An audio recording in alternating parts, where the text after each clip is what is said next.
નમસ્કાર મિત્રો, સ્વાગત છે તમારું રૂઢિપ્રયોગો અને કહેવતોના ભાગ 33 ની અંદર। તો મિત્રો, વિડીયો પસંદ આવે તો પ્લીઝ વિડીયોને લાઇક અને શેર કરવાનું ભૂલતા નહીં તથા મિત્રો આવા જ વિડીયો જોવા માટે પ્લીઝ અમારી આ યુટ્યુબ ચેનલને તમે જરૂરથી સબસ્ક્રાઇબ કરી લેજો। તો ચાલો જોઈએ। પાંખો આવવી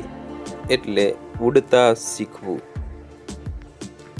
પાંખો કાપી નાખવી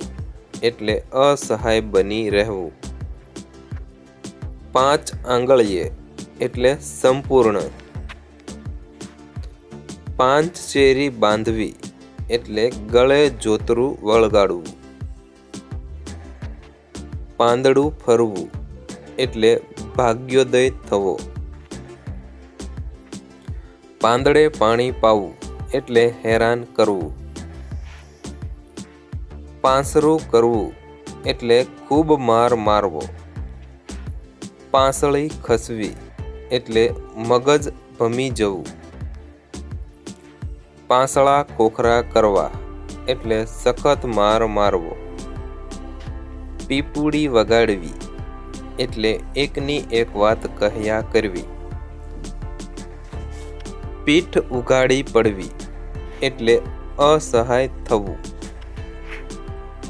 પીઠ ઢાંકવી એટલે આશરો આપવો, પીઠ ફેરવવી એટલે વલણ બદલવું, પીંખી ખાવું એટલે હેરાન કરવું,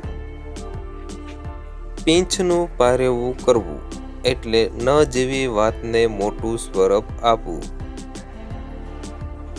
પીંજણ કરવી એટલે નકામી વાતો કરવી, પુણ્ય પરવારવું એટલે સારા કર્મના ફળ મળવા, પૂછ્યા સિવાય પાણી ન પીવું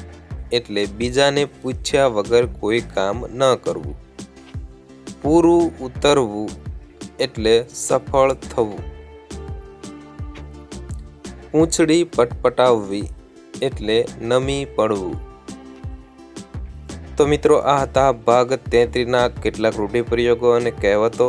તો મિત્રો, ફરી વખત જણાવું કે વિડીયો પસંદ આવ્યો હોય તો પ્લીઝ વિડીયોને લાઇક અને શેર કરવાનું ભૂલતા નહીં તથા ભાગ 34 જોવા માટે પ્લીઝ અમારી આ યુટ્યુબ ચેનલને તમે જરૂરથી સબસ્ક્રાઇબ કરી લેજો।